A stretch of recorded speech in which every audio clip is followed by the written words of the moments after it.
دوسری بات یہ کہتے ہیں چلو جی زندہ کو تو مدد کے لیے پکاریں، مردہ کو نہیں پکارنا چاہیے، یا نہیں کہنا چاہیے اللہ کے سوا، اور کسی مردے کو تو بالکل نہیں۔ تم یا غوث کہتے ہو یا علی کہتے ہو، تو تم قبرستان میں جا کے کیا کہتے ہو؟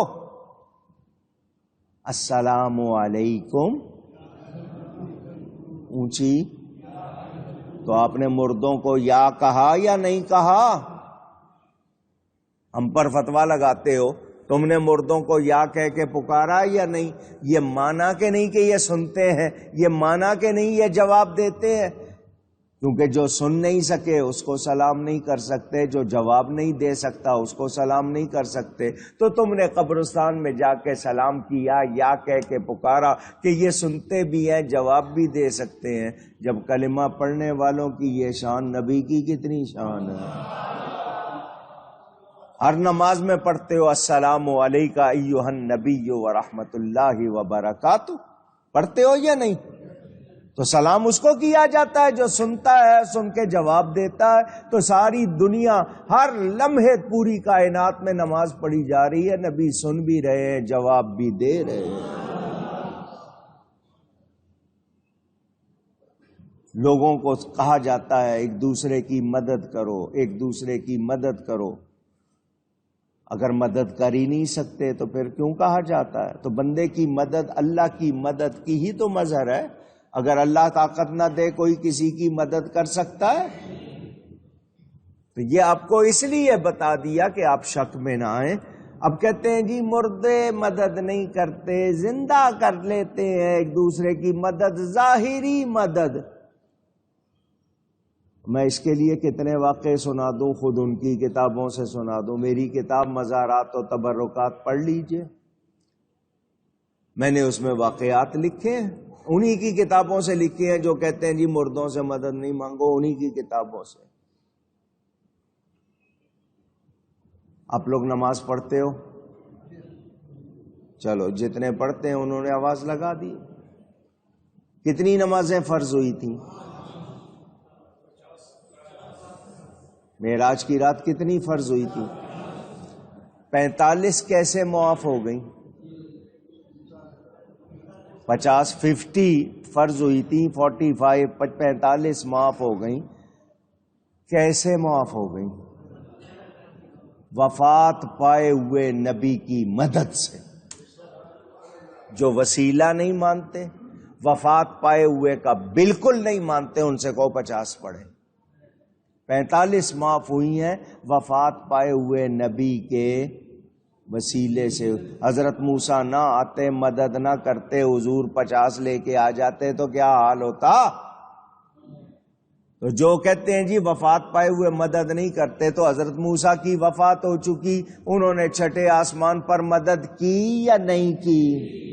تو جو کہتے ہیں مردے مدد نہیں کرتے، پہلے تو نبی مردہ ہی نہیں ہوتے، یہ نبیوں کو مردہ کہنے والے خود کدھر سے زندہ ہیں؟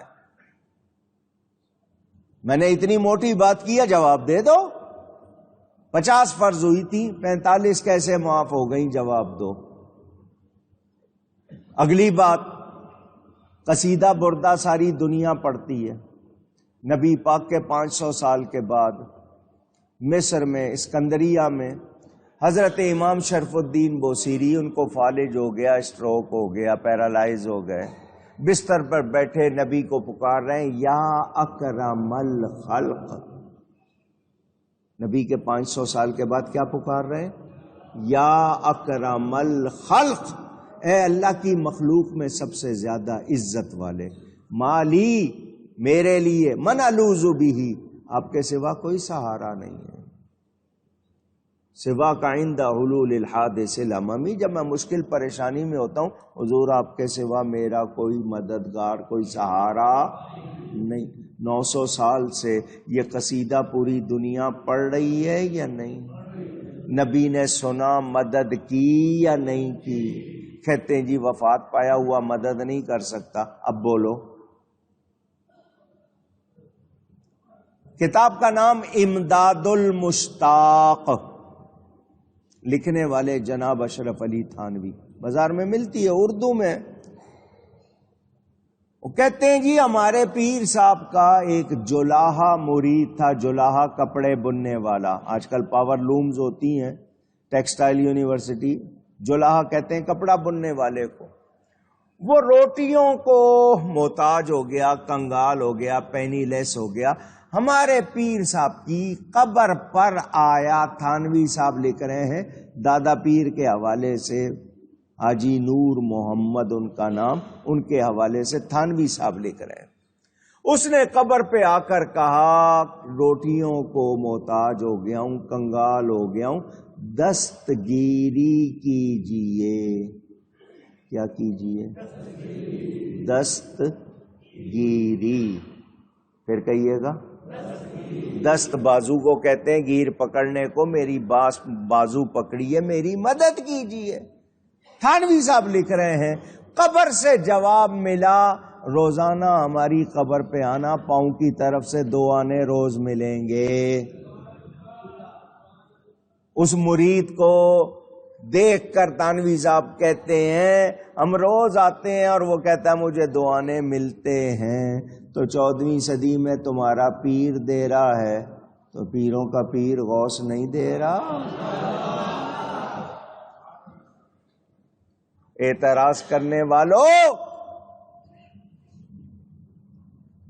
تھانوی صاحب کہتے ہیں ہمارے پیر صاحب نے کہا میری قبر سے وہی فیض ملے گا جو میری زندگی میں مجھ سے ملتا ہے۔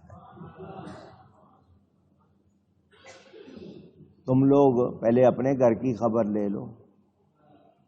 نہیں، معاصر صدیقی اہل حدیث کہلانے والے نواب صدیق حسن خان بھوپالی، جن کی بھوپال کی ملکہ سے شادی ہوئی اور ہندوستان میں غیر مقلد وہابیوں کی کتابیں دڑا دڑ چھپنی شروع ہو گئیں، ان کے سب سے بڑے وہاں کے عالم نواب صدیق حسن خان، وہ کیا لکھتے ہیں؟ ابن قیم مدد قاضی شوکاں مدد۔ وہ ابن قیم اور قاضی شوکان کو مدد کے لیے پکار رہے ہیں، فتویٰ لگاؤ نا ان پر۔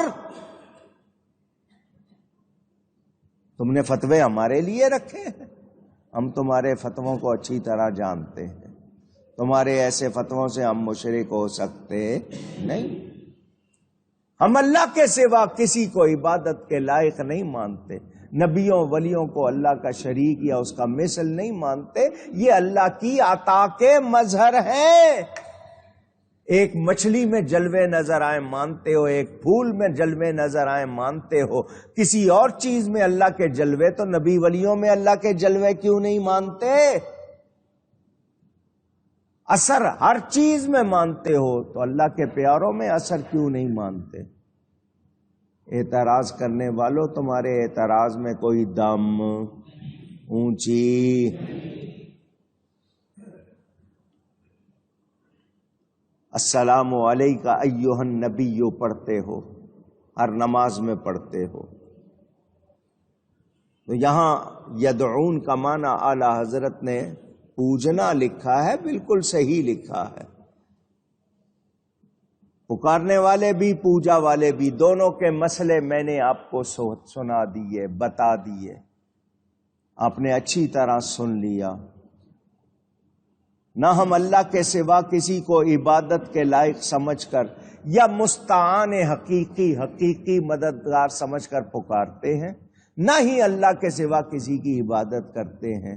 ہم اللہ کے پیاروں کی تعظیم کرتے ہیں کیونکہ اس کا حکم دیا گیا، اور تعظیم بھی وہی کرتے ہیں جو جائز ہے، اور اللہ کے پیاروں کو پیار سے پکارتے ہیں، ان کو عبادت کی نیت سے پکارتے نہیں ہیں۔ ورنہ پوری امت 1400 سال میں جس نے پکارا ان سب پہ فتوے لگاؤ، تو غلط فتوے لگانے سے یہ مسئلہ ان کے مطابق نہیں ہو سکتا۔ جو حقیقت ہے وہی رہے گی کہ اللہ کے پیاروں کو اللہ کا پیارا سمجھ کر پکارنا غلط نہیں۔ کتنی مثالیں ہیں۔ الانتباہ، انتباہ فی سلاسل اولیاء اللہ۔ حضرت شاہ ولی اللہ محدث دہلوی کی کتاب ہے، بازار میں ملتی ہے، انٹرنیٹ پہ موجود ہے۔ تھانوی صاحب جگہ جگہ لکھتے ہیں میں ولی اللہ ہی ہوں، میں ولی اللہ ہی ہوں، کیونکہ میں شاہ ولی اللہ کا ماننے والا، ان کا پیروکار، ان کو اپنا امام سمجھنے والا۔ وہ شاہ ولی اللہ لکھتے ہیں مشکل آ جائے تو ناد علی لکھی ہے انہوں نے اپنی کتاب میں انتباہ میں۔ ناد علی کیا کر، علی کو پکار، علی کو یا علی کے نعرے مسلمان لگاتے ہیں یا نہیں لگاتے ہیں؟ حضرت علی تمام مسلمانوں کے مددگار ہیں یا نہیں ہیں؟ کس نے بنایا ہے؟ ان کو شان کس نے دی ہے؟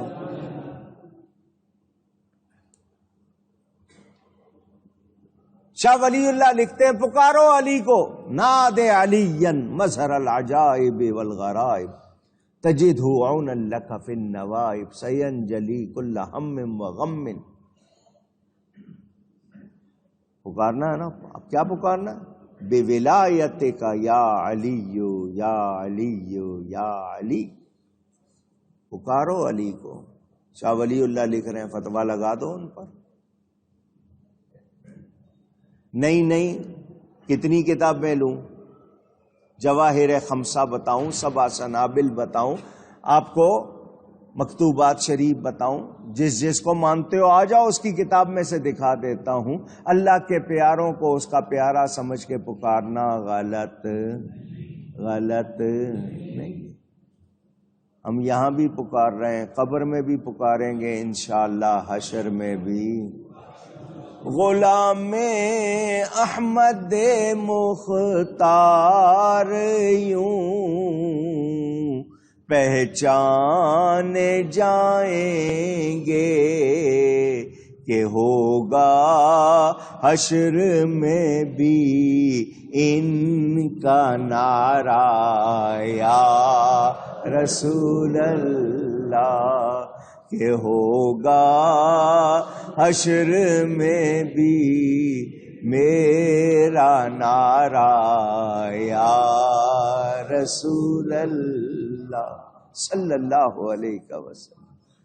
تو اللہ کا پیارا سمجھ کے پکارنا غلط نہیں۔ میں نے آپ کو بات سنائی امام بخاری، جنہوں نے بخاری شریف ترتیب دی ہے، ان کی کتاب ہے الادب المفرد، اس میں حدیث لکھی ہے انہوں نے، صحابی بیٹھے ہوئے، حضرت عمر کے بیٹے حضرت عبداللہ کا پاؤں سن ہو گیا، سن نم ہو گیا، سو گیا۔ ساتھیوں کو انہوں نے بتایا میرا پاؤں سو گیا، تو ساتھیوں نے کہا جو تمہیں سب سے زیادہ پیارا ہے اس کو پکارو، اس کو۔ اگلے یہ نہیں کہہ رہے کہ مالش کرو، بلڈ سرکولیشن، آپ کا خون کا دوران جو ہے وہ رک گیا، مالش کرو، ذرا ہلاؤ، ٹھیک ہو جائے گا۔ نہیں، کیا کہہ رہے ہیں؟ جو سب سے زیادہ پیارا ہے اس کو پکارو۔ وہ صحابی بیوی کو نہیں پکار رہے، بیٹی کو نہیں پکار رہے، باپ کو نہیں پکار رہے، ماں کو نہیں پکار رہے، انہوں نے فوراً نبی کو پکارا، یا رسول اللہ پکارا، اسی وقت پاؤں ٹھیک ہو گیا۔ حدیث سنا آ رہا ہوں۔ آج کہیں تو نہیں جی تم یا غوث کیوں پکارتے ہو، یا علی کیوں پکارتے ہو؟ تو سنو، ہم ان کو اللہ کا پیارا سمجھ کے پکارتے۔ کیا سمجھ کے پکارتے ہیں؟ اللہ کی مدد کا مظہر سمجھ کے پکارتے ہیں۔ یہ اللہ کی عطا کا مظہر ہے، ہم نے کبھی ان کو معبود مانا یا کہا نہیں۔ اللہ تعالیٰ ارشاد فرماتا ہے، اللہ جانتا ہے جس چیز کو اس کے سوا پوجا کرتے ہو، پکارتے ہو، اور وہی عزت و حکمت والا ہے۔ جو پکارتے ہیں ان کا بھی میں نے جواب دے دیا، جو پوجا کرتے ہیں ان کا بھی جواب۔ ہم اللہ کے نبیوں ولیوں میں سے کسی کی بھی پوجا کرتے نہیں، اللہ کے سوا کسی کو عبادت کے لائق سمجھ کر پکارتے نہیں۔ بات ہو گئی نا، آپ کو بتا دیا۔